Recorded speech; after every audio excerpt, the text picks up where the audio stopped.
Stitch number 5 on the Bernina 790 is always overlooked, but I watch people in my class be amazed at what this stitch is all about. It has been on Berninas for years, so let's watch how it sews. It's going to start off with a handful of stitches at the beginning, 1, 2, 3, 4, 5 stitches forward, and then 5 stitches back, and then it takes off.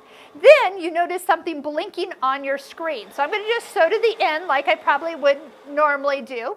And when I get to the end, I'm going to touch the reverse button one time, and then the stitch will finish. It'll go about 5 stitches back, 5 stitches forward. Keep your foot on the foot control until it comes to a complete stop, and then you can use the thread cutter to bring the foot up. So what we get is a stitch that has been secured with the same amount of stitches at the beginning and at the end. And I didn't have to hold my reverse button on.